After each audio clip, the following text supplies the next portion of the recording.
Mi ex dijo que sin él no era nadie. Un año después, soy la protagonista de una serie y su nueva novia le pidió una selfie conmigo en un evento. La noche que terminamos, me dejó una frase que se me quedó pegada como una espina detrás del esternón. Vas a ver que sin mí no sos nada. No lo gritó. Lo dijo tranquilo, como quien enuncia una verdad ya sabida.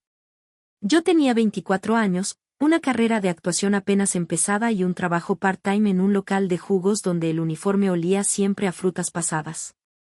Él, Matías, era todo seguridad y frases afiladas. Había estado a mi lado durante los 2 años más confusos de mi vida, cuando me fui de casa, cuando rechacé estudiar abogacía por dedicarme al teatro, cuando acepté papeles menores en cortos que nadie vio. Al principio, fue apoyo. Después, sombra. Y cuando quise salir de ahí, esa frase fue su forma de recordarme que, según él, sola no valía nada. Esa noche lloré sin consuelo. No por amor, eso se había terminado mucho antes, sino por la herida que dejan esas palabras que suenan definitivas. Me sentí chica, invisible, descartable. Pero al día siguiente, algo dentro mío se encendió. No fue bronca. Fue dignidad. No voy a demostrarle que se equivocó. Voy a demostrarme que no tenía razón. Y así empezó todo. Volví a las clases de actuación con una furia que no conocía. No era odio, era hambre. De ocupar un lugar. De volver a creer en mí. El profesor lo notó enseguida. Ahora hablas con cuerpo, me dijo. Se nota que algo te dolió. No le respondí. Solo asentí. A veces no hace falta contar las heridas, se muestran solas. En paralelo, dejé el local de jugos. Me metí a trabajar como extra en comerciales, hice un curso intensivo de doblaje, participé en castings para cualquier cosa, cortos estudiantiles, obras de microteatro, incluso una película independiente que se filmaba en un sótano con presupuesto inexistente. Dormía poco, comía mal, pero sentía que, por fin, me estaba acercando a mí misma. Un día, mientras hacía una suplencia en una obra de teatro off, una mujer se me acercó al camarín. Era productora de televisión. ¿Tenés agente? Me reí. Pensé que era una broma. No, respondí. Apenas tengo trabajo. Bueno, dijo. Eso puede cambiar. Mañana te mando un texto. Quiero que lo leas y vengas al casting. No dormí esa noche. El guión era extraño. Una historia distópica, con una protagonista que descubría que su memoria era compartida con otras 5 personas. No era el tipo de historia que soñaba interpretar, pero había algo en ella que me inquietaba. Su búsqueda. Su fragilidad. Su lucha por recuperar una voz propia. Fui al casting sin esperar nada.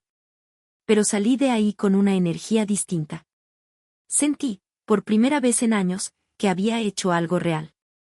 Algo que quedaría flotando, aunque no me eligieran. Me llamaron una semana después. Queremos que seas la protagonista. Pensé que me estaban confundiendo. Que había un error. Que era un sueño. No lo era. El rodaje comenzó 3 meses después. Me dieron un coach personal, un equipo de vestuario que me hablaba como si fuera alguien importante, una agenda de ensayos que me mareaba. El primer día de grabación me temblaban las manos. La directora se me acercó y me dijo: Estás acá porque lo mereces. Nadie te está regalando nada. Y entonces me largué a llorar. Porque esas palabras, que deberían haber llegado años atrás, por fin me encontraban parada. Y entera. El proceso fue agotador, pero transformador. Me reencontré con mi cuerpo, con mi voz, con esa parte mía que creí que había muerto en medio de los días grises junto a Matías. Me hice amiga de otros actores, de maquilladoras, de técnicos que me hablaban como a una igual. La serie se estrenó un año después de esa última frase que él me dijo. Y explotó. Nunca esperé el éxito. Solo quería hacer bien mi trabajo. Pero la historia tocó algo en la gente. Me escribían mensajes largos, emocionados. Me pedían fotos en la calle. Una nena me abrazó en un shopping y me dijo: quiero ser fuerte como vos. Y entonces pasó algo que me descolocó. Estaba en un evento, una especie de feria de medios, y se me acercó una chica joven, tímida, con un cuaderno en la mano. Me pidió una firma. Después una selfie. Y antes de irse, me dijo: mi novio no lo sabe, pero te vi en persona el año pasado, él salía con vos. Se llama Matías. Igual, no importa. Yo ahora soy más tu fan que su novia. Y se fue. Yo me quedé ahí, entre flashes, risas y ruido, sintiendo que el círculo se había cerrado. Pero esto es solo el comienzo. Porque lo que vino después fue aún más inesperado. Después de ese evento, no supe si reír, llorar o simplemente sentarme en el piso y dejar que todo lo que sentía me atravesara. Que la novia de Matías fuera mi fan no era una victoria, ni algo para presumir. Era simbólico. Como si la vida me dijera: ¿ves? No eras vos. Nunca fuiste vos el problema. Volví a casa esa noche con los pies cansados y la cabeza llena de pensamientos. Me miré al espejo antes de desmaquillarme y me pregunté si esa chica que me devolvía la mirada era la misma que lloraba en silencio en un departamento prestado después de escuchar: no sos nada sin mí. No. Era otra. Más cansada, más intensa, más consciente. Pero mucho más entera. La fama es rara. Al principio, es como una fiesta inesperada, todos te miran, te saludan, te felicitan.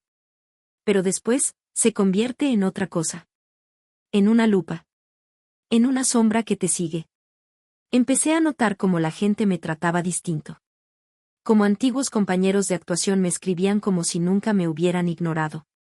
Como algunos excompañeros de trabajo me mandaban mensajes diciendo: siempre supe que llegarías lejos. Mentira. No lo sabían. Ni les importaba. Y entre ellos, apareció un nombre que no esperaba ver. Matías. Un mensaje simple. Frío. Vi la serie. Felicitaciones. Lo ignoré. No por orgullo, sino por salud. Porque sabía que si abría ese canal, se iba a llenar de cosas que ya no me interesaban: excusas, explicaciones, o lo que es peor, una nueva manipulación disfrazada de nostalgia. Pero no fue la única vez. Una semana después, me lo crucé en una librería. Yo estaba hojeando un libro de ensayos sobre el arte de actuar. Él apareció de golpe, como si hubiera sido invocado por el recuerdo.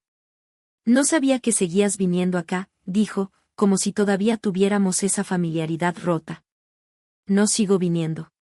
Vine porque buscaba algo. ¿Lo encontraste? Lo miré. No el libro. A él. Sí. No necesitaba decir más. Él sonrió, pero no fue una sonrisa feliz. Fue incómoda. Esa que se dibuja cuando te das cuenta de que ya no tenés poder sobre alguien. Te ves distinta, dijo. Es que ahora sí me veo. Y me fui. El rodaje de la segunda temporada de la serie empezó poco después. Ya no era la chica nueva. Ya no me temblaban las manos antes de cada escena. Ahora me acercaban los guiones pidiéndome opinión, los directores confiaban en mi intuición, y los técnicos me saludaban con cariño genuino. Pero también vinieron nuevas exigencias. Más presión. Más ojos. Más: tenés que mantenerte, tenés que superar lo anterior, tenés que ser alguien. Y por primera vez, sentí miedo. No de fallar. Sino de olvidarme de por qué había empezado. De convertirme en otra cosa. En una figura, en una marca, en un producto. Un día, después de una escena particularmente exigente, me encerré en el camarín y lloré. No por tristeza, sino por agotamiento. Me pregunté si todo ese brillo valía la pena. Si había una forma de seguir siendo yo, aun cuando todos me miraban esperando algo. La respuesta llegó en forma de carta. La misma chica del evento, la ex de Matías, me escribió por Instagram. Me contó que lo había dejado. Que después de conocerme, había empezado a cuestionar muchas cosas. Que leyó entrevistas mías, donde hablaba de cómo uno puede reconstruirse. Que se había animado a estudiar diseño. Que nunca se había sentido tan libre.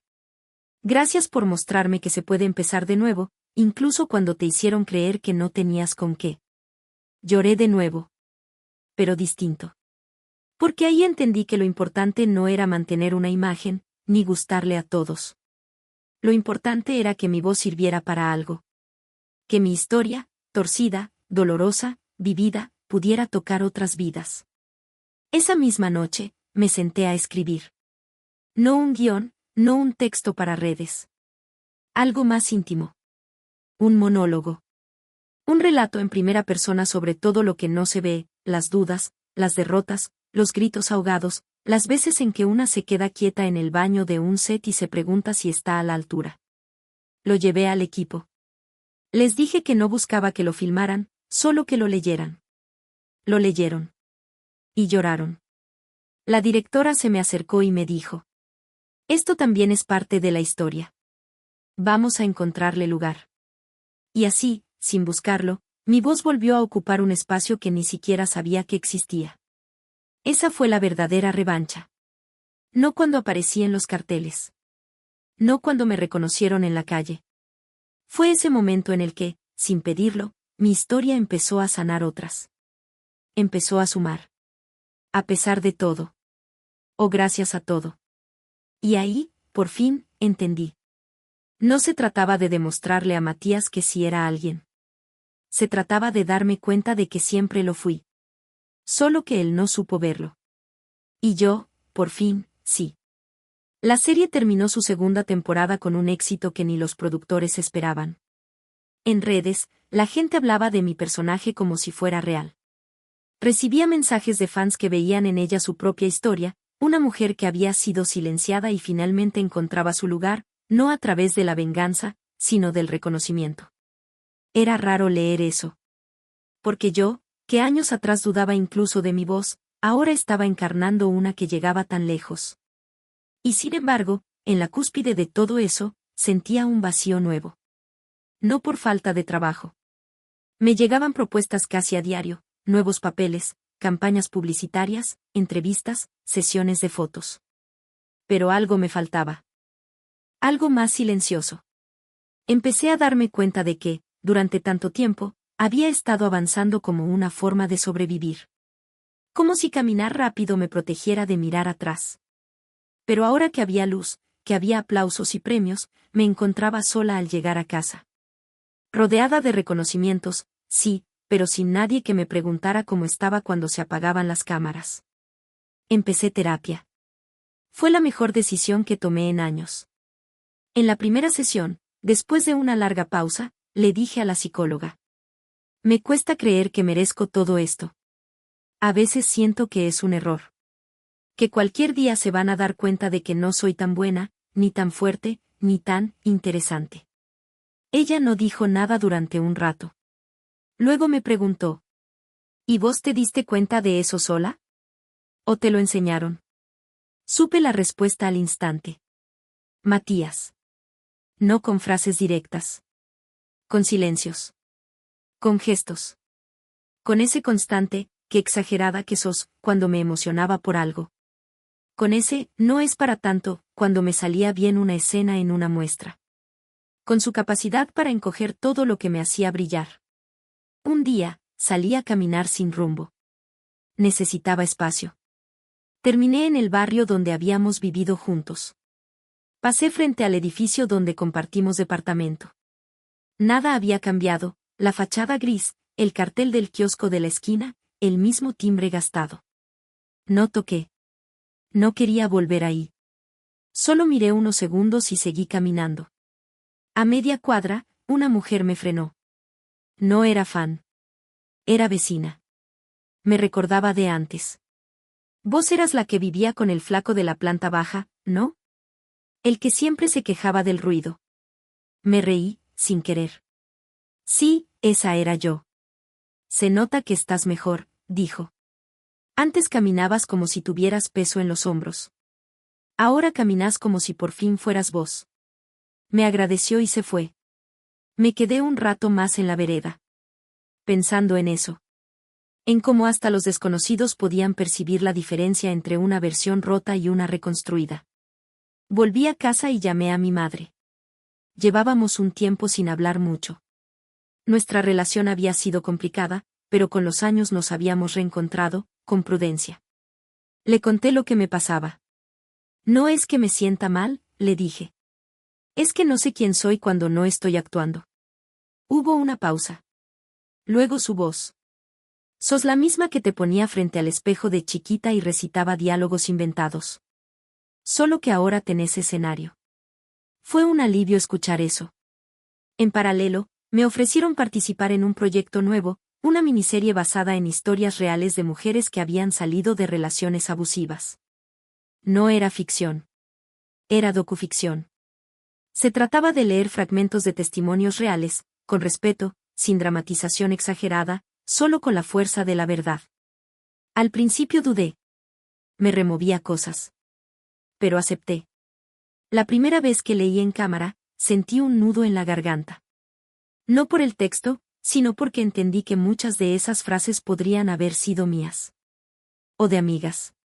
O de cualquier mujer que alguna vez creyó que no merecía más. Me dijo que sin él no iba a poder con nada. Y durante mucho tiempo le creí. Leí esa frase como si la estuviera devolviendo. Como si al pronunciarla desde otro lugar, la desactivara. La serie se estrenó en una plataforma de streaming y fue recibida con fuerza. Empezaron a llegar mensajes distintos. Ya no eran sobre mi personaje. Eran sobre mí. Sobre cómo mi voz, mi forma de mirar, mi forma de estar, ayudaba a otras a ver su propio reflejo. Un día, recibí un mensaje de una actriz que había admirado durante años. Me decía que mi forma de actuar tenía algo que le recordaba a sí misma cuando recién empezaba. Que no perdiera eso. Que no me convirtiera en personaje. Y entonces supe lo que tenía que hacer. Volver al escenario. No como protagonista de una gran serie. Sino como la mujer que alguna vez creyó que no era nadie y, sin embargo, supo construirse de nuevo, desde adentro. Y así, empecé a escribir mi propia obra. Unipersonal. Cruda. Honesta. Se llamaría Nada sin él. Porque al final, resultó ser todo lo contrario. Empecé a escribir Nada sin él, en una libreta vieja, de esas con tapas duras que una guarda por años sin saber para qué. Cada página se llenaba rápido, no solo de texto, sino de escenas que venían solas, como si siempre hubieran estado ahí, esperando a que me animara a mirarlas sin vergüenza. No era un texto de venganza. No me interesaba eso. Era una obra sobre la reconstrucción. Sobre cómo una puede desarmarse por completo y, un día, sin ruido ni testigos, empezar a levantarse desde el lugar menos pensado. Hablaba de mí, claro. Pero también de muchas otras. Las que conocí, las que me escribieron, las que solo intuí. Trabajé en el texto cada noche, después de grabar. Lo hacía en silencio, con un té al lado, a veces con música suave, a veces en completo silencio. Había algo sanador en ese proceso. Por primera vez, no actuaba un guión ajeno. No interpretaba a nadie más. Era mi voz, mi ritmo, mi historia. Cuando terminé la primera versión, la envié a una directora teatral que admiraba desde hacía años. Se llamaba Celina y tenía fama de ser exigente, casi implacable. Me respondieron a los días, quería reunirse conmigo. La cita fue en una cafetería pequeña, sin pretensiones. Celina llegó puntual, con un cuaderno lleno de anotaciones y una mirada difícil de sostener. Tu texto es crudo, me dijo. Pero no busca lástima. Eso lo hace valioso. Me quedé en silencio, esperando lo inevitable. Y por eso quiero dirigirlo. No pude hablar. Apenas asentí. Y ahí, en esa mesa con olor a café y pan tostado, supe que algo grande estaba por empezar. Los ensayos comenzaron semanas después. Celina no era fácil. Me hacía repetir frases hasta que dejaran de sonar bonitas y empezaran a sonar verdaderas. Me interrumpía si mi cuerpo decía una cosa y mi voz otra. A veces discutíamos. A veces me iba a casa llorando. Pero cada día entendía más. No era solo una obra. Era una despedida. No de Matías. De esa versión mía que se creyó pequeña. Este unipersonal es tu espejo, me dijo Celina una tarde. Y vos necesitas mirarte sin pestañear. La fecha del estreno se anunció para dentro de 3 meses. Una sala chica, independiente, con capacidad para apenas 50 personas. Justo como quería. No buscaba fama. Buscaba conexión. Mientras tanto, seguía trabajando. La tercera temporada de la serie se rodaba en paralelo. Mis días eran extensos, grabaciones de día, ensayos de noche, correcciones de guión de madrugada. A veces me sentía exhausta, pero algo dentro me sostenía. No era adrenalina. Era certeza. Lucía vino al preestreno. Nos conocimos cuando yo apenas soñaba con todo esto. Se quedó en primera fila, me agarró la mano antes de empezar y me dijo: no te olvides de disfrutar. Fue el mejor consejo. La noche del estreno, sentí un vacío en el estómago que no conocía. Celina vino al camarín, me miró a los ojos y dijo: no actúes. Decí lo que tenés que decir. Respiré hondo. Subí al escenario. Las luces se apagaron. Empezó la obra. Y durante 1 hora, me desnudé sin quitarme la ropa. Conté lo que callé durante años. Las veces que me sentí menos. Las frases que se me clavaron como alfileres. Los momentos en los que soñaba con irme y no podía. Pero también conté la primera vez que me escuché reír de nuevo. La primera vez que me aplaudí en silencio. La primera vez que me sentí libre, incluso sin que nadie lo notara. Cuando terminó, hubo un segundo de silencio total. Y después, aplausos. No como en los estrenos grandes. Estos eran lentos. Sinceros. Como si cada persona estuviera digiriendo algo que les pertenecía. Al salir, mucha gente me abrazó. Algunos lloraban. Otros no podían hablar. Una mujer mayor me tocó el brazo y dijo: gracias por decir lo que nunca supe cómo contarle a mi hija. Pero entre toda la gente, una figura me paralizó. Matías. Estaba ahí. En la última fila. De pie. No aplaudía. Solo me miraba. Caminó hacia mí. Por un segundo, sentí miedo. O algo parecido. Se detuvo frente a mí. Abrió la boca. Pero no dijo nada. Y entonces entendí. No hacía falta que dijera nada. Porque esta vez, la que tenía la voz era yo. Y no pensaba volver a perderla. Matías se quedó ahí, frente a mí, en medio del pasillo angosto del teatro, con la boca entreabierta y las manos en los bolsillos. Esperaba algo, probablemente. Una reacción, una palabra, una escena más. Pero yo no tenía guión para él. Ya no. ¿Cómo estás? Dijo, por fin. Una frase inofensiva, sí. Pero con la carga de todo lo no dicho en años. Estoy bien, respondí. Y ocupada. No lo dije con desprecio. Lo dije como quien constata una realidad. Como quien, por primera vez, no tiene que dar explicaciones. Él asintió, incómodo. Miró hacia la sala como si buscara una excusa para no mirarme de frente. La obra fue fuerte. Es verdad, dije. Silencio. Denso, pero corto.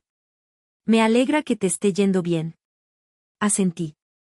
Y sin esperar más, le dije: cuídate, Matías. Y me fui. No por orgullo. Ni por revancha. Me fui porque no tenía nada que sostener ahí. Porque lo que alguna vez quise demostrarle, ya no me importaba. Porque por fin entendía que hay despedidas que no se hacen con lágrimas, sino con la calma de saber que no querés volver atrás. Esa noche no pude dormir. No por Matías. Sino por todo lo que ese encuentro cerraba. Estuve en la cama mirando el techo, pensando en la chica que había sido cuando lo conocí. La que temía pedir lo que quería. La que hacía silencio para no molestar. La que se conformaba con poco y agradecía como si le estuvieran haciendo un favor. Y ahora, había dicho lo que tenía que decir. Desde un escenario. Con mi cuerpo. Con mi historia. Y sin miedo. Lloré. Pero no de tristeza. Lloré porque, por primera vez, me sentí completa. Los días siguientes fueron un torbellino. La obra empezó a llenarse por el boca en boca.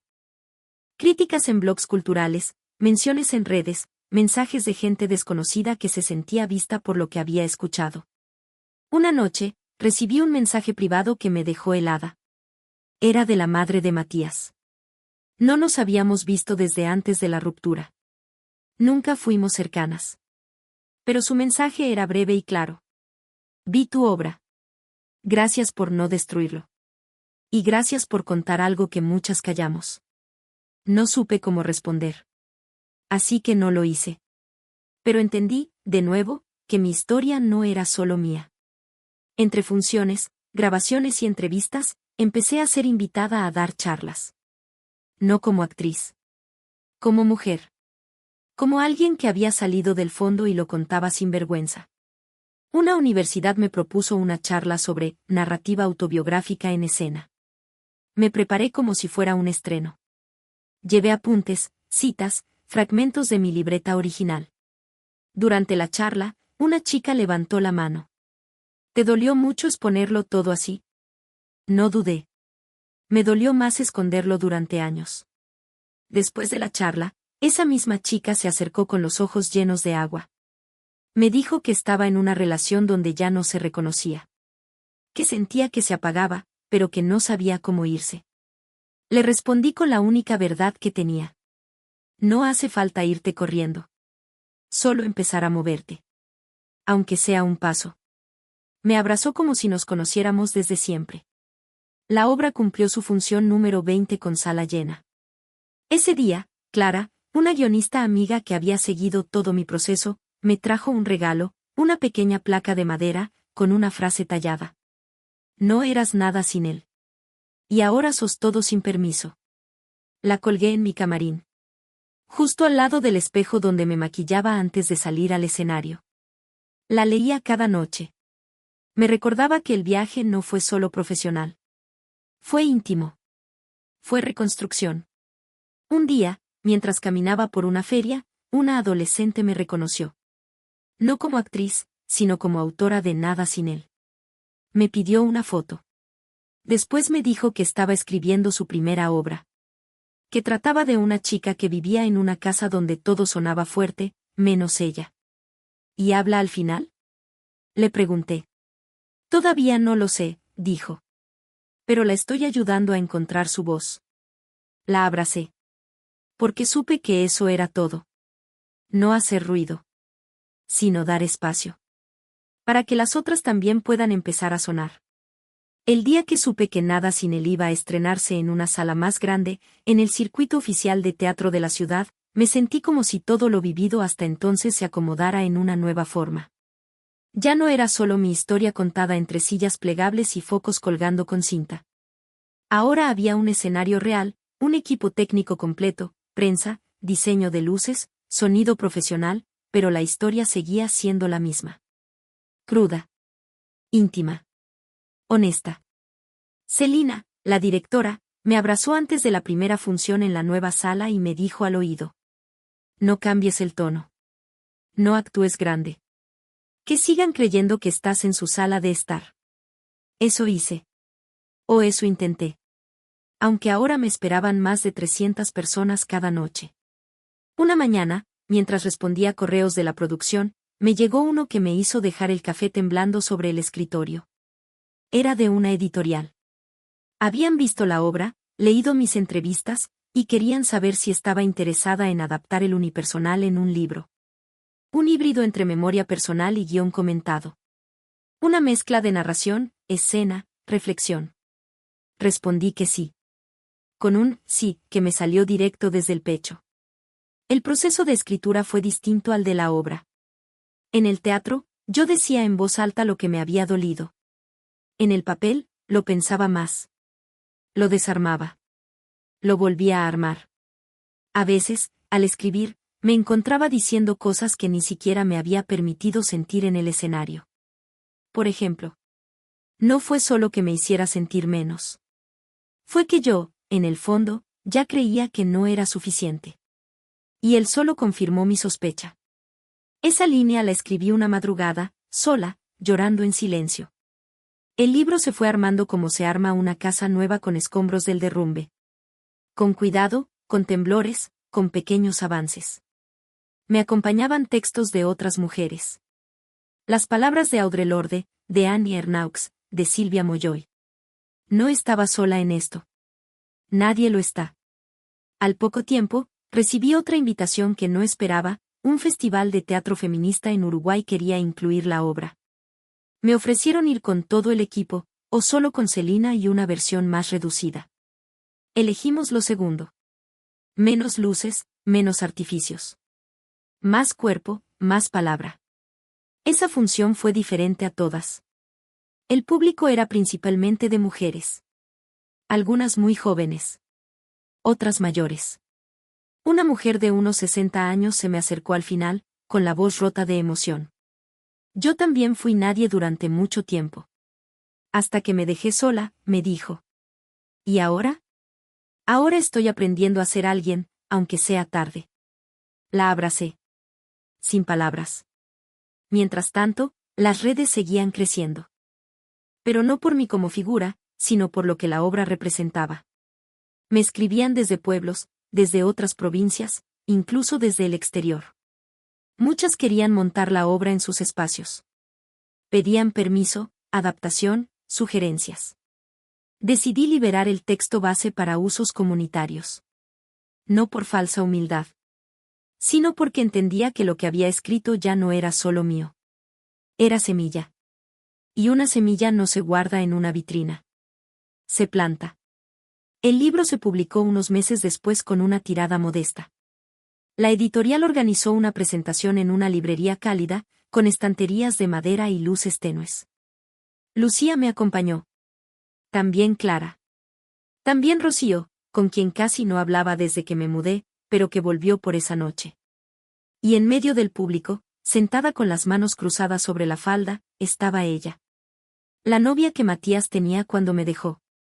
La que me pidió una selfie en aquel evento. La que después me dijo que había aprendido a irse, como yo. Nos miramos. Sonrió. No hizo falta más. Esa noche, al volver a casa, abrí la primera copia del libro. En la dedicatoria decía: para la que fui. Para las que son. Para las que todavía creen que no pueden irse.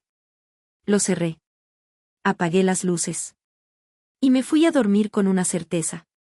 Ya no necesitaba demostrar nada. Ahora, solo quería acompañar.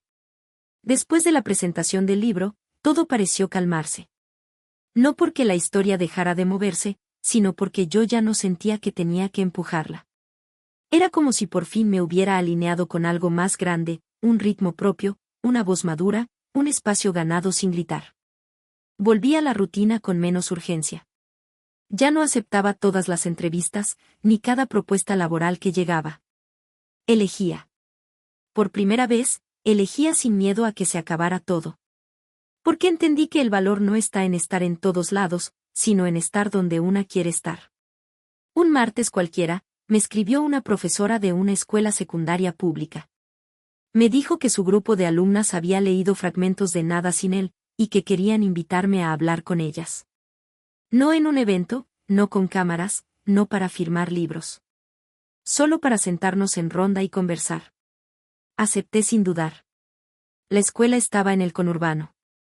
Un edificio modesto, pasillos largos, carteles de cartulina con mensajes de autoafirmación pegados en las paredes: no te calles, tu voz también importa, lo que duele se dice. Me recibió la profesora con los ojos brillantes. Son chicas difíciles, me advirtió. Pero tienen algo que decir. Solo que aún no saben cómo. Entramos al aula. Había unas 20 alumnas sentadas en círculo. Ninguna se levantó. Algunas me miraron con curiosidad, otras con desconfianza. Una tenía auriculares puestos. Otra garabateaba algo en la tapa de su carpeta. Me senté en el suelo. No llevé presentaciones, ni papeles. Solo dije. Yo también pensé que no podía contar lo que me pasaba. Hasta que lo hice. Y todo cambió. No pasó nada durante un rato. Pero después, una levantó la mano. ¿Y si no nos creen? Le dije que no era cuestión de que te creyeran, sino de empezar a creer en vos misma. Que lo demás viene después. A veces tarde. A veces nunca. pero que la voz propia no puede depender de la validación ajena. Otra preguntó si alguna vez me arrepentí de haber expuesto tanto. Me arrepiento de haber callado tanto antes, respondí.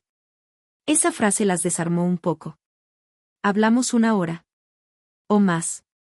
Sobre vínculos, sobre miedo, sobre el cuerpo, sobre cómo a veces las heridas más profundas no se notan porque se vuelven parte de una. Y también, sobre escribir.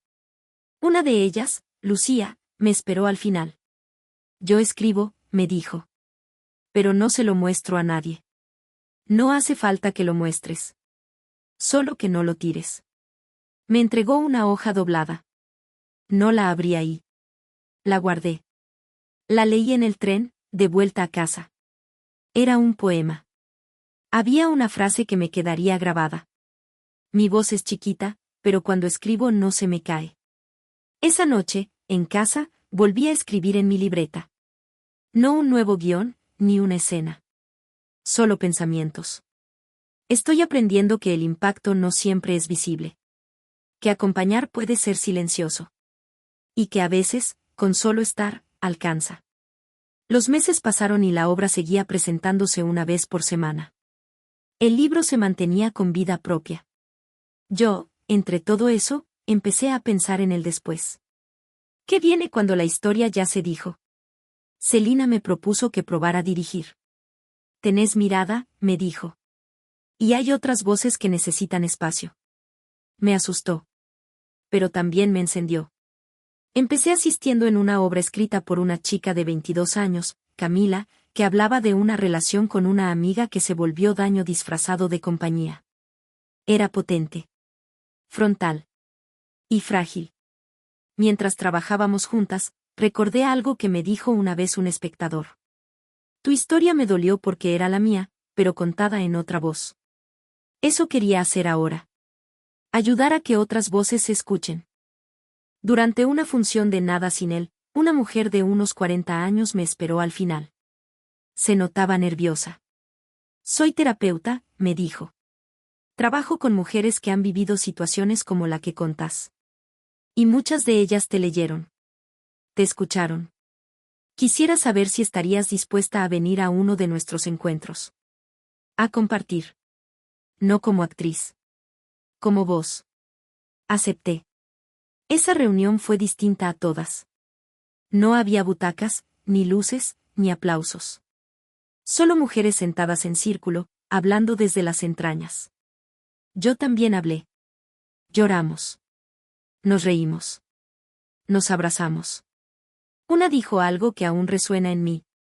Gracias por usar tu voz cuando a muchas se nos gastó. Y ahí entendí que Nada sin él ya no era solo una obra, ni un libro. Era un puente. Uno que no buscaba brillar, sino unir. Para que ninguna más crea que está sola. Para que todas, alguna vez, puedan decir, ahora sí me veo. La primera vez que dirigí, me temblaban las manos como el día que me subí al escenario con Nada sin él. Pero ahora no estaba al frente, sino al costado. Detrás. En la sombra. Sosteniendo a otra. A Camila. La misma que me había mostrado su texto como quien extiende una herida recién abierta. La obra se llamaba Me hablaba bajito. Era breve, apenas 30 minutos, con 2 personajes y un escenario vacío salvo por una silla. Pero tenía algo que yo reconocía bien, verdad. Esa clase de verdad que no necesita gritar para incomodar. Durante los ensayos, me vi reflejada en Camila muchas veces. En su duda, en su esfuerzo por agradar, en sus silencios después de cada indicación que le daba. Una tarde, me acerqué y le dije. No tenés que hacerme caso en todo. Esta es tu historia. Yo solo estoy para que no te caigas. Ella asintió.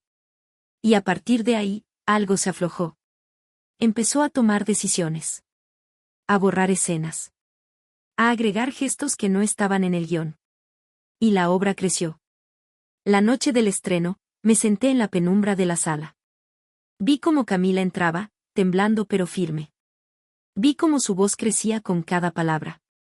Y cómo el público contenía la respiración, igual que lo habían hecho conmigo, años antes.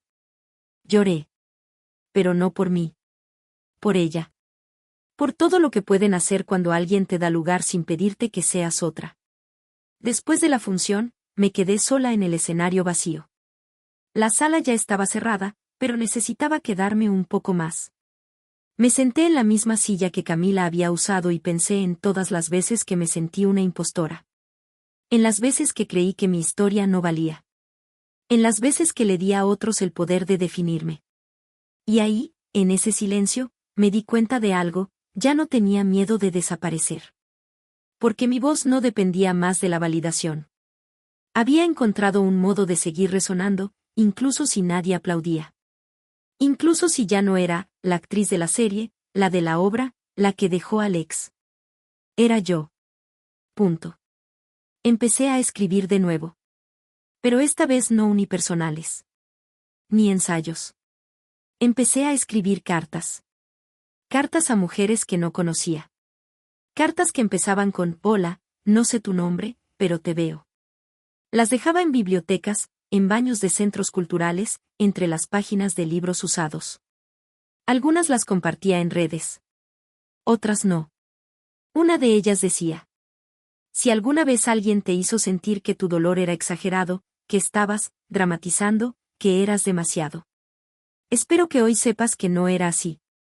Que tu sensibilidad no es debilidad. Es fuerza en su forma más honesta. Gente empezó a responder. A mandarme sus propias cartas. Algunas firmadas. Otras anónimas. Se armó una red sin que lo buscara. Y eso me hizo pensar, a veces no hay que apuntar a cambiar el mundo. Basta con tocar a una persona. Con que una sola se sienta menos sola. Un fin de semana me invitaron a un festival literario. No como actriz, sino como autora. Leí fragmentos del libro. Y al final, una mujer del público levantó la mano. ¿Volviste a enamorarte? Me sorprendió la pregunta.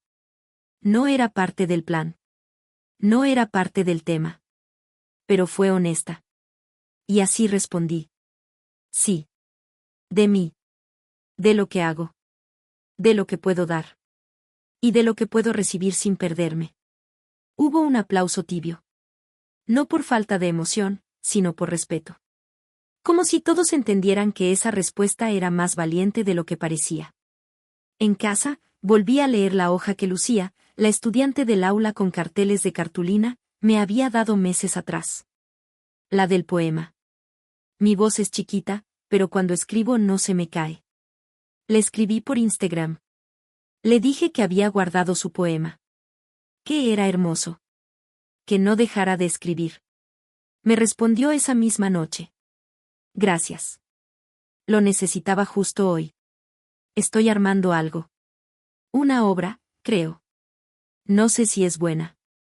Pero por primera vez me importa más hacerla que guste. Le respondí. Ahí empieza todo. Cada tanto, alguien me pregunta si no me gustaría volver a actuar en televisión. Volver a ser visible. No lo descarto. Pero ahora, mi prioridad no es estar frente a la cámara. Es no dejar de mirar hacia adentro. Porque hay algo que aprendí después de tanto contarme: cuando una encuentra su voz, ya no necesita altavoces. Solo escucha. Y espacio para crecer. Como una planta que ya no teme al invierno. Porque sabe que florecer no es un evento. Es una forma de vivir. Con el paso del tiempo, aprendí a convivir con una paradoja: cuanto más compartía mi historia, más me alejaba de ella. No porque la olvidara. Al contrario. Pero al repetirme tantas veces, en libros, charlas, funciones, entrevistas, la historia empezaba a parecer algo que me había pasado a otra. A una versión más joven de mí, más frágil, más rota.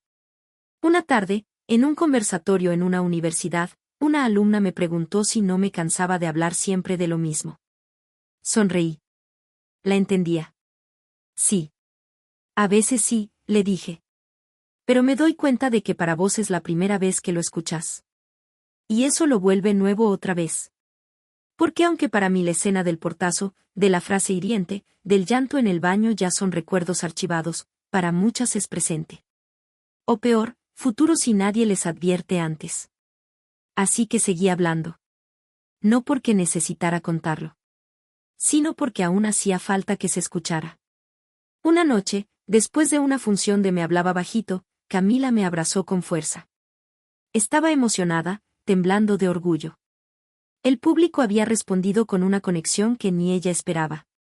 Gracias por no corregirme tanto, me dijo entre risas y lágrimas. No tenías que parecerte a nadie, le respondí.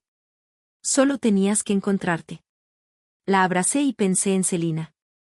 En cómo ella me había sostenido en mi primera vez en escena. En cómo me había dicho, no actúes, de sí. Me prometí pasar esa frase en cadena. Que no muriera conmigo. Los meses siguieron con una calma nueva. Empecé a escribir sin destino. No para una editorial. No para una obra. Solo para mí. Textos breves, a veces sin estructura, a veces sin final. Observaciones, memorias, confesiones pequeñas. Uno decía. Cuando me decían que era muy emocional, muy intensa, muy sensible. Me preguntaba, ¿por qué muy es un defecto? Ahora sé que mi intensidad me salvó. Porque si no me hubiera dolido tanto, nunca me habría ido. Escribir así me curaba. Sin objetivos, sin presión, sin formato. Solo dejar salir lo que ya no necesitaba guardar. Volví al barrio donde crecí después de muchos años. No fue planeado. Fui a visitar a una tía, y al pasar por mi vieja escuela, sentí un tirón suave en el estómago. Me acerqué a la reja. Estaba igual. Cambiaron los nombres en la cartelera, pero el olor a tiza, el bullicio en los recreos, seguía ahí. Una maestra salió. Me reconoció. ¿Vos sos? Sí, dije. La que siempre leía en voz alta, aunque nadie escuchara. Me invitó a entrar. Di una vuelta por el patio. Todo era más chico de lo que recordaba. Pero también más amable. Me preguntó si quería decir algo en una clase. Entré. Chicas y chicos de 12, 13 años. Me miraban como si fuera alguien importante. Les dije que no siempre había sido fuerte. Que, de hecho, había pasado muchos años creyendo que tenía que ser menos para gustar más.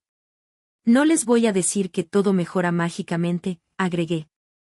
Pero sí que todo lo que ahora duele puede transformarse en algo nuevo. Que no están solos. Y que escribir, aunque nadie lo lea, también es resistencia. Una de las nenas levantó la mano. ¿Y qué pasa si no nos creemos lo que decimos? Entonces seguí diciéndolo, le respondí. Hasta que te lo creas. Volviendo a casa, pasé por la plaza donde solía leer mis líneas antes de los castings. Me senté en la misma banca de siempre. La madera estaba más gastada, pero seguía firme. Como yo. En ese momento, me cayó encima una certeza simple, pero poderosa. Nunca volví a hacer nada. Ni siquiera cuando estaba rota. Porque incluso en los días más opacos, seguía buscando. Preguntando. Sosteniéndome de algo, un texto, una mirada, una promesa, una página. Y eso ya era todo. Esa noche, abrí mi computadora y comencé un nuevo documento. No era teatro. Ni ensayo. Ni carta. Era una novela. Ficción. Una historia sobre una mujer que pierde la voz literalmente.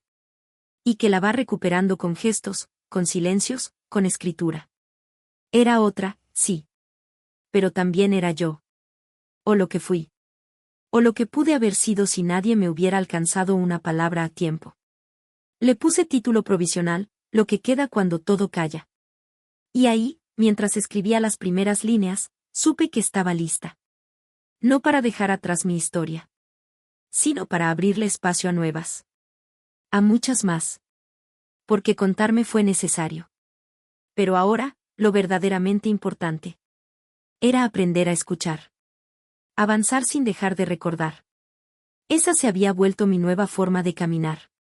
Sabía que no podía quedarme a vivir en la historia que me transformó, pero tampoco quería olvidarla. Era como una cicatriz bien cerrada, no dolía, pero estaba ahí, recordándome de dónde vengo. La novela crecía lento pero firme. Cada día escribía un poco más. Me costaba menos inventar personajes, pero seguía colando partes de mí sin darme cuenta. A veces, escribía un diálogo y luego me sorprendía al leerlo, era una frase que alguna vez había querido decir y no me animé. O una respuesta que llegó años después, tarde pero exacta. Mientras tanto, las funciones de Nada sin él llegaban a su fin. Lo decidí yo. No por falta de público, seguía llenando salas, sino porque sentía que ya había dicho todo lo que tenía que decir desde ese lugar. Quería cerrar esa etapa en paz, sin que se volviera un eco vacío de lo que alguna vez fue genuino. La última función fue en una sala pequeña, como la primera. Volvieron Celina, Camila, Lucía, Clara, y muchas mujeres que me habían acompañado de distintas maneras. Algunas estaban sentadas con amigas. Otras solas, con una expresión que conocía bien, mezcla de nervio, expectativa y algo que no se podía nombrar. Antes de salir, me miré en el espejo del camarín y pensé, gracias. No a nadie en particular. A mí. A la que resistió, a la que se sostuvo, a la que se animó. Me abracé con la mirada. Y subí. La función fue distinta. No por lo que hice, sino por lo que ya no necesitaba hacer. No estaba demostrando nada. Solo compartiendo. Cada palabra salió sin esfuerzo. Cada gesto tenía raíz. Al terminar, hubo silencio. Y después, ese aplauso cálido, envolvente, que no busca estruendo sino comunión. Después de la función, organizamos una ronda con el público. No una charla formal. Solo una conversación. Alguien preguntó qué seguía. Dije que estaba escribiendo una novela. Otra mujer, muy joven, preguntó si ahora me sentía libre. Libre no sé, dije. Pero sí en casa.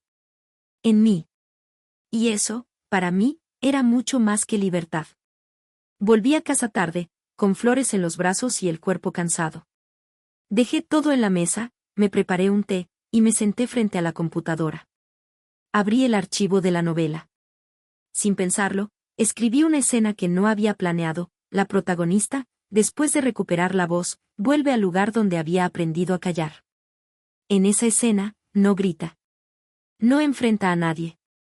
Solo se sienta en silencio. Respira. Y sonríe. La guardé y cerré la computadora. Estaba lista para soltar. A la semana siguiente, me invitaron a una feria de libros independientes. Fui con un pequeño stand, apenas unas copias de Lo que crece en silencio y Nada sin él. Me gustaba estar ahí, entre autores que vendían sus libros como quien ofrece una parte del alma, con fe y paciencia. Se me acercó una mujer. Tendría unos 50. Sostenía uno de mis libros como si le pesara. ¿Lo escribiste vos? Preguntó. Asentí. ¿Puedo contarte algo? Dije que sí. Me llevó aparte. Hablamos más de media hora. Me contó que recién se había separado. Que después de leerme se animó a decir, basta, sin tener un plan. Que ahora estaba empezando desde cero y que le daba miedo, pero también una especie de alegría que no sabía explicar. Antes de irse, me abrazó y me dijo. Gracias por poner palabras a lo que yo solo sentía como un nudo. Ese abrazo fue más verdadero que cualquier premio. Una noche, me llegó un correo de un editor. Había leído una columna mía en una revista y quería saber si pensaba publicar ficción. Le conté de la novela en proceso. Me pidió leer un fragmento. Dudé. La historia aún era frágil. Como una planta recién brotada. Pero algo en su tono me hizo confiar. Le mandé el primer capítulo. Me respondió al día siguiente. Tu historia no grita. Pero tampoco pide permiso. Se instala. Y se queda. Hablemos. Sentí ese correo como una caricia. No por la oportunidad. Sino porque alguien había entendido el pulso de lo que estaba escribiendo, algo que no busca impactar, sino resonar. Algo que no se impone, pero tampoco se borra. Poco después, firmamos contrato. Mi primera novela iba a publicarse. Y ahí, sola en mi cocina, con la ventana abierta y el ruido de la ciudad entrando como siempre, me permití llorar. Pero esta vez no por cierre. Ni por dolor. Sino por continuidad. Porque por fin entendía que lo importante no era cerrar heridas. Sino dejar que cicatricen bien. Y seguir. seguir contando. Seguir escuchando. Seguir viva. El contrato para la novela no cambió mi vida de un día para otro. No hubo fuegos artificiales ni cenas de celebración.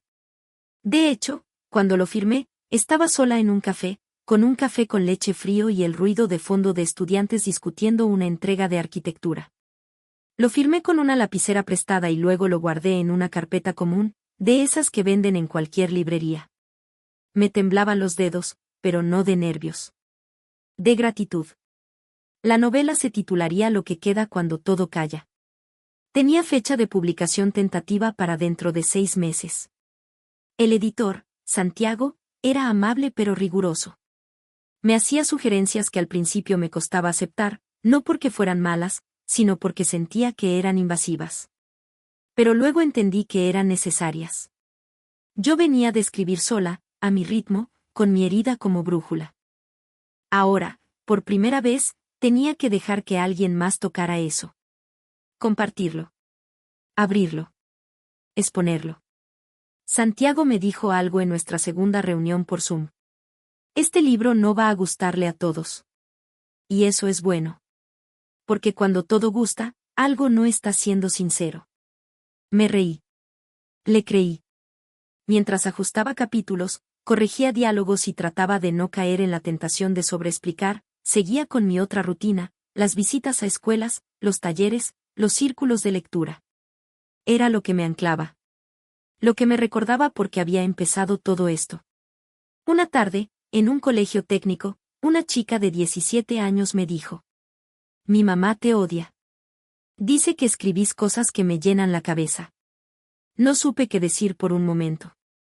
Pero ella sonrió. A mí me gusta que me la llenes. Yo tenía muchas partes vacías. Esa frase me acompañó toda la semana. En los talleres, empecé a notar algo que me conmovía y preocupaba al mismo tiempo. Muchas chicas querían escribir, pero lo hacían con miedo. Miedo a ser cursis. Miedo a ser juzgadas. Miedo a ser leídas por la gente equivocada. O peor, por la gente correcta. Así que diseñé un ejercicio. Se llamaba Lo que no puedo decir pero sí puedo escribir. Consistía en escribir un texto corto, anónimo, sobre algo que nunca se habían animado a decir en voz alta. Las hojas se doblaban y se mezclaban. Luego, cada una leía en voz alta un texto ajeno. Sin saber quién lo había escrito. Sin saber si era de su amiga, su compañera o su propia historia disfrazada.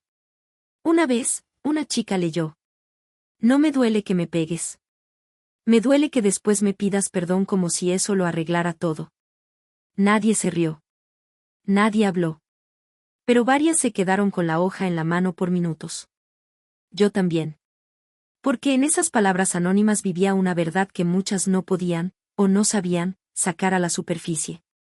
Entre todo eso, la obra me hablaba bajito, siguió girando en centros culturales, espacios de mujeres, pequeñas salas. Camila ya no necesitaba mis notas. Solo me enviaba fotos, saludos de espectadores, frases escuchadas después de las funciones. Una noche me escribió: Hoy una señora grande me dijo que le gustaría tener mi edad para empezar de nuevo. Le respondí que empiece igual. Yo lloré al leer eso. Porque sentí que la cadena seguía. Que no éramos únicas. Ni excepcionales. Pero que habíamos logrado crear algo que podía multiplicarse. Finalmente, la editorial me envió la prueba final de la novela. La leí toda en una madrugada, de un tirón, con lápiz en mano. Cuando terminé, no corregí nada. Ni una coma. Porque entendí que ese texto era lo que era. Perfecto no. Pulido, sí. Honesto, mucho. Decidí dedicarlo a todas las que alguna vez me dijeron que sus historias no importaban. Escribí. A las que callaron tanto que empezaron a olvidar cómo sonaban. Este libro es para recordarles que su voz aún existe. Aunque tiemble. Aunque duela. Aunque tarde. En la presentación, sentí un silencio distinto al de las funciones de teatro. No era expectante. Era íntimo. Casi de iglesia. Leí un fragmento en voz alta. A veces no es que nadie nos escuche. Es que aprendimos a no hablar muy fuerte. Para no incomodar. Para no molestar. Para no romper nada. Cuando terminé, vi a una mujer en la segunda fila abrazada a su hija adolescente. La hija lloraba. La madre también. No supe qué texto tocó esa fibra, pero lo supe con certeza, había llegado. Y eso bastaba. Esa noche, sola en casa, volví a releer el mensaje de Matías. Aquel primero, el que me envió después de ver la serie. No lo había borrado. No por nostalgia. Por memoria. Volví a leer sus palabras, vi la serie. Felicitaciones. Y por primera vez, no sentí rabia. Ni dolor. Ni justicia. Sentí nada. Porque ya no era sobre él. Nunca lo fue, en realidad. Era sobre mí. Y todo lo que fui capaz de construir desde el silencio. Meses después del lanzamiento de Lo que queda cuando todo calla, la vida se acomodó en un ritmo que no había conocido antes, tranquilo, pero no inmóvil. Había días en que no pasaba nada grandioso, y sin embargo sentía plenitud. Me levantaba temprano, escribía algunas páginas, contestaba correos, caminaba por el barrio con auriculares puestos, escuchando podcast o simplemente el sonido de la ciudad. Ya no necesitaba correr. Ni llenar cada minuto con algo que demostrara que valía. Estaba bien con hacer menos. Con ser más. Un día, recibí una invitación para dar una charla TEDx. Me lo pidieron con tiempo, con cuidado, como quien ofrece algo valioso pero sin apuro. Agradecí. Dudé. Pensé. Una charla TEDx no es solo pararse y hablar. Es ordenar, sintetizar, encontrar una idea fuerte. Algo que se sostenga y que no solo cuente, sino que diga. Algo que deje huella.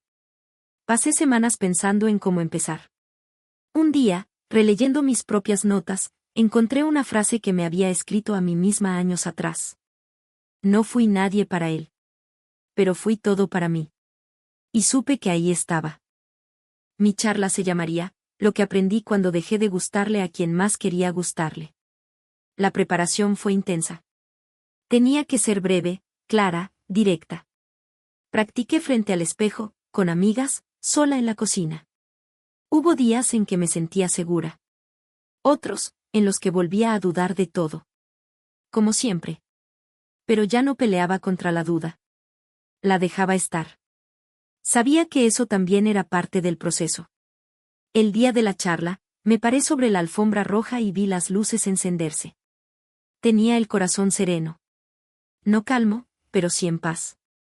Empecé sin rodeos. Mi ex me dijo una vez, sin mí, no sos nada. Lo dijo sin rabia, casi como un consejo. Y durante un tiempo, le creí. Hasta que dejé de hacerlo. Y todo cambió. Hablé durante 12 minutos. De cómo una frase puede marcar. De cómo la palabra, nada, se puede transformar en impulso. De cómo el camino de vuelta a una misma no siempre es épico, pero siempre es real. Y de cómo el silencio propio no es vacío, sino espera. Al terminar, no hubo gritos. Hubo ese aplauso sostenido, ese murmullo de quienes no quieren romper lo que acaban de recibir. Bajé del escenario y una mujer me abrazó. No dijo su nombre. Solo, gracias, por no hacerlo espectacular. Por hacerlo humano. Poco tiempo después, Lo que queda cuando todo calla fue nominado a un premio literario nacional. No era uno de los grandes, pero sí uno que reconocía voces nuevas. Me emocionó. Pero no por el galardón. Sino porque pensé en todas las veces que había escrito sin saber si alguien lo leería. En todas las veces que escondí mis cuadernos como si fueran pruebas de algo vergonzoso. Fui a la ceremonia con Lucía, Clara y Camila. Ninguna de nosotras iba maquillada como para una gala. Pero sí con los labios listos para sonreír. No gané. Y no me dolió. Me sentí contenta por quien sí lo hizo. Me sentí parte de algo más grande. De una conversación.